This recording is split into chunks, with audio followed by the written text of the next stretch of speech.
Islamic radicals in the United States have traditionally set up shop in big cities with large Muslim populations, places like New York City, Dearborn, Michigan, and even Washington, D.C. But one secretive group is doing just the opposite. They call themselves Muslims of America. They've established compounds throughout the rural United States. Members say they moved to the countryside to lead peaceful lives, free of Western decadence. But others say that doesn't tell the whole story.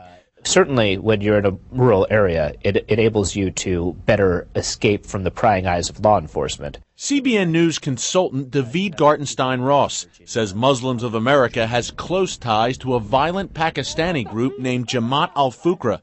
Both groups are led by the same extremist cleric, Sheikh Mubarak Jilani. Sheikh Jilani is an extremist figure, both known to be very much involved in the jihads against India, also very much known to be anti-Semitic. Jilani's images and messages are all over the Muslims of America website. He founded the group during a visit to Brooklyn in 1980. Shoe bomber Richard Reed and Beltway sniper John Allen Muhammad are said to have been among his followers. Jilani encouraged his U.S. pupils, mostly African Americans, to move to rural areas and establish Muslim communes. The group now has dozens of these communes nationwide. Al-Fuqra has compounds from coast to coast. They have compounds in Virginia, 2 of them in New York State, in California, in Colorado, in Georgia.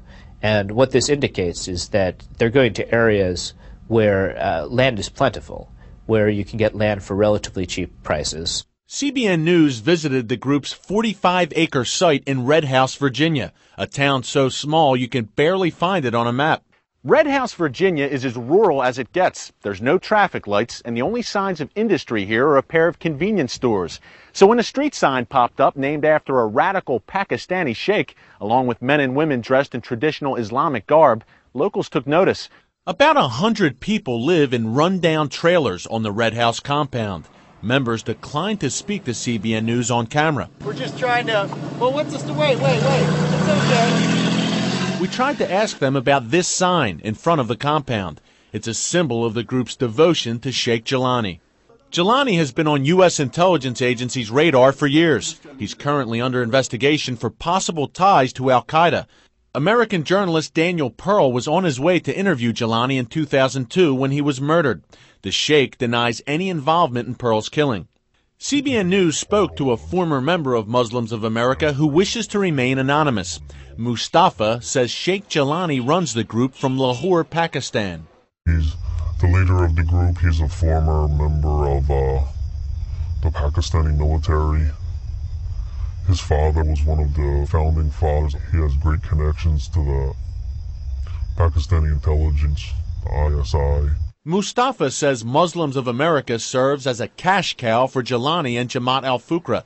Each member is required to send 30% of their income to Jilani. He said that the 30% is money that God has chosen to take from you, and if you spend that 30%, you're stealing from God.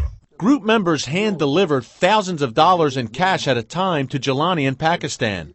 Money got to Pakistan through the old elders who traveled to Pakistan. They carried cash with them, or they sent it Western Union. Mustafa says Sheikh Jilani uses these American dollars to help fund the Taliban and other terrorist groups.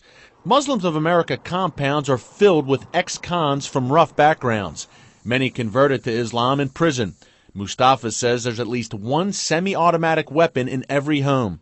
A local law enforcement official told us he's had no problems with Muslims of America in Red House, but the group has a long track record of violent activity on U.S. soil.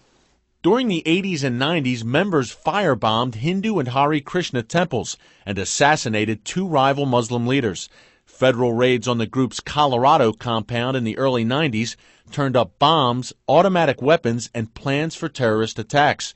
And at least 3 members have been arrested on weapons charges since 9/11.